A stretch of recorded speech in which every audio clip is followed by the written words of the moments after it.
Yo, what's going on, buddy? This is Dylan Talk Sports. My name is Dylan. In this video, we got some breaking news. Nick Saban, the legendary college football coach from Alabama, has retired. I am not kidding. He is officially retired. When I saw this news yesterday, my jaw hit the floor. I almost dropped my phone. I was like, what the fuck is going on? There's also some more breaking news that happened today. I'm not going to get into it in this video. We'll talk about it later on at a different date. But in this video, we're going to be talking about Nick Saban. I'm going to be kind of going through talking about him as a coach, what he was to the game of college football, what he was like as a coach, and just football in general, because he was with the NFL, college, Alabama, LSU, Michigan State, Toledo, been with the defensive coordinator for the Browns. He was the head coach of the Dolphins, on and on and on. He was legendary. 7 national titles. We're going to go and just pretty much talk about his entire career, talk about some of the great things. We're going to talk about the reason why he retired, the real reason. It is said in an ESPN article. I'll put the link in the description if you want to go check it out for yourself. And then by the end of the video, I'm going to kind of give my insight on, do I think he could possibly be done just forever coaching, or do I think there is that little bit of a suspicion of, could he come back and coach again at a later date? Maybe just not at Alabama. And I will also give my prediction on who I think is actually going to be the future coach at Alabama. People will talk about, could it be Lane Kiffin? Could it be James Franklin, Dan Lanning, and so forth. There's a lot of different names that could have been thrown out there. So without further ado, I'm going to get right into this. If you're going to enjoy, as always, make sure you go and drop a like. Be very much appreciated if you do so. And without further ado, let's get into it.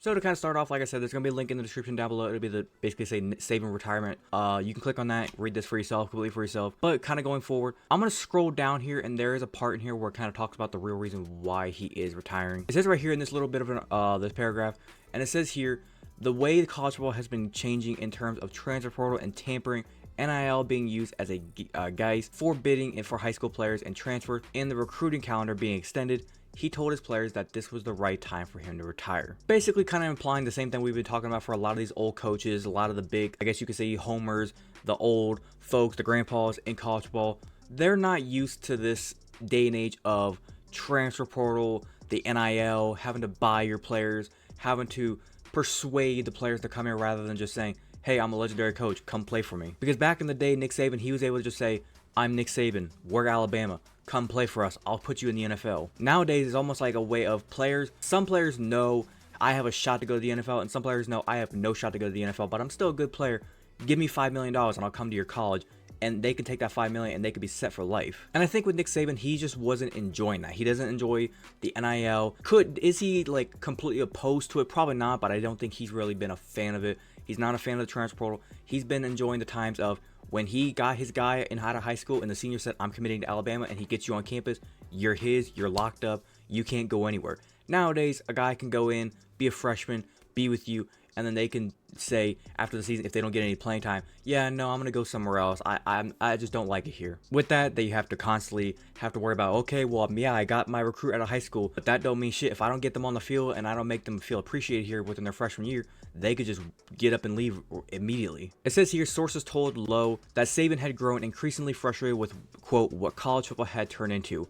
He's all about team and building a team and developing players, and now the only thing that seems to matter is who can get what in the NIL and who can get the biggest deal, quote, which basically implies what I just said. Now, you would think he'd probably have no problem with the NIL, with the fact that he did coach in the NFL. At one point, he made a 2-year foray in the NFL with the Miami Dolphins before returning to college football, where in the NFL, they have free agency. You got to pay the most money. You got to go give guys big-ass contracts. You got to persuade them to come to you. They can leave at any time. Same thing kind of happens here now with the NIL. Basically, NFL free agency, transfer portal, same exact thing kind of applies. But kind of like what Nick Saban said, if he thinks it's time, it's time. Now, kind of going over his entire career, I mean, you can read it all for yourself, but just kind of pointing out some of the big things you can see right here. This is kind of his head coaching record. He was with Toledo, went 9-2. Then he went to the NFL with the Browns. From about 91-94, he was the defensive coordinator under Bill Belichick. He was there. They were a pretty good team for a couple years.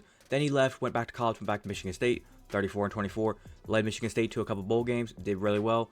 Then he left Michigan State, went to LSU, won a national title with LSU, and then he decided after that, hey, I'm going to take my talents to the NFL. I'm going to go see what I can do up there. Went to the Dolphins. Pretty average coach, 15-17. Then the Dolphins ended up just deciding to let him go, I think. Went back to Alabama, and from there, that is where the dynasty begun. The man won 6 national titles, 09, I think 010. He went and won in 2015. 2017, won again in 2020, and there was another one somewhere in there, 6 titles. Like I said, the guy was just legendary. If you look at his FBS ranks for all his kind of, I guess you say, winning stats, I think this kind of goes by coaches or how long Nick Saban's been in the league based off of coaches from when Nick Saban got into the league in 2007 with Alabama till now. He's got the most wins as a head coach. Since then, he's got the best winning percentage. Since then, he's got the least amount of opponents points per game. Since then, points per game differential #1 and yards per game differential #1. Now, the thing that makes this kind of no sense is it says here in August of 2022, Saban signed a contract extension through February of 2030 worth nearly $94 million that made him again the highest paid coach in college football history, which when that is signed, you would think, I think a lot of people, even Alabama's, thought when he signed that contract, yep, we got him locked up at least, I would think, till like 2028, somewhere in there. But he then went on and after that contract was signed said, quote, still alive, jokingly saying, I sure plan to be here coaching. And when that was said, I think everybody thought, like I said, he was going to be here a long time. According to SEC Commissioner Greg Sankey, he went on to say this, quote, knowing Nick, he's not walking away from the game. He's just walking away from the role for now. Now, before I wrap it up, I want to talk about just Nick Saban as a general person. I think this man was one of the greatest things that ever came to college football. It was an honor to watch him coach. It was an honor to watch this man just dominate the college football scene. I said the kind of same thing about Tom Brady back in the day, about how when Tom Brady left, it feels like just a piece of the game was taken. Yes, did I hate seeing Tom Brady constantly win, but when he finally has been announced that he was done, it's almost like you kind of hurt. You wish that you could just have him come back one more time and go win it all. Same thing now applies for Nick Saban. There was the report that did come out saying Nick Saban kind of talked to some of his people and even his family before the season and said this is probably going to be it. And when they went to the college football playoff and they won the SEC title game, he had a feeling that like, yep, this is going to be it. Win or lose against Michigan, I'm done. If he would have won, went out on top, it would have been a bittersweet ending. But the fact that he did lose, I think in that moment, he just kind of knew it's done. He got to go out on top in the SEC, prove to everybody that, yep, did I lose against Michigan? Yeah, but I'm still the king of the SEC. I beat Georgia. I defeated the 2-time national champions. I am still the best in the SEC. And the very last thing I want to talk about with this is kind of the sad news for Alabama. Alabama has been this dynasty. Alabama has been this top dog in the SEC in college football for so many years. Now, you have a problem. Within an hour, I'm literally not even kidding, within an hour of Nick Saban announcing his retirement, 5-star recruit, I forget the dude's name. This dude right here, 5-star receiver, Ryan Williams, he was committed to Alabama. He was going to be going there. He is now decommitting from Alabama, and he's already trying to look somewhere else. And he is not the first one to go. I feel like there's going to be a lot of 5-stars, a lot of these recruits that are coming in next season that are going to be possibly trying to get out of there. They're going to realize, yep, Nick Saban's gone. That's it. The only reason a lot of people even go to Alabama, people need to realize, not for Alabama, for Nick Saban. They want to be coached by Saban. They want to have the ability to know, I was coached by Saban. Coach Saban is going to give me the talent and the coaching and the mentorship to help me get to my next level. Whether it be the NFL, whether it just be a better person, better man, do the great things in life. That was what Saban was about. Yes, football is #1, but he was a great mentor and he was a great father figure to a lot of these guys. Now, the last thing I want to actually just talk about real quick, who is going to be the next head coach at Alabama? Like I said, people have talked about, could it be James Franklin from Penn State? Could it be Lane Kiffin from Ole Miss? Could Mark Stoops from Kentucky go over there?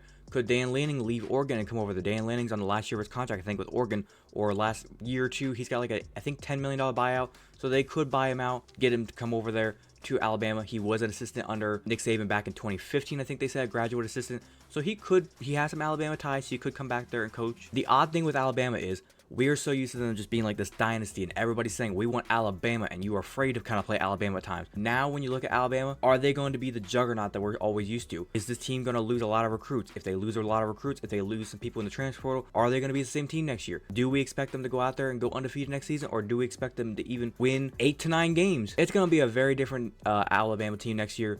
But I'm going to wrap it up with this. Nick Saban, you are a god to the college football. You were a legend. You did everything you could. You left it all out there on the field, and you will be missed 100%. But without further ado, that's going to do it for today's video. Hopefully you guys did go on to enjoy today's video. If you did enjoy, make sure you go and drop a like. It'd be very much appreciated if you do so. If you wanted to watch the entirety of today's video, thank you very much, and you want to leave your opinion on the whole Nick Saban thing. If you think it's a good thing that he's retiring, a bad thing that he's retiring. If you're going to miss him, if you're an Alabama fan, not an Alabama fan, let me know your favorite memory of Nick Saban, what you thought about him as a coach, as a person, what you thought about him in general, down in the comment section down below. And I'd be more than welcome to talk about with you guys, and we can debate and talk about him just in general as a coach. Like I said, as a coach, a person, father figure to some of these players in general. If you're a fan of the content that I am posting here and you want to go and hit that big red subscribe button, feel free to do so, and do not forget to hit that little notification bell to be notified the second I post. But without further ado, this has been Dylan Talk Sports. Have a great day. Peace.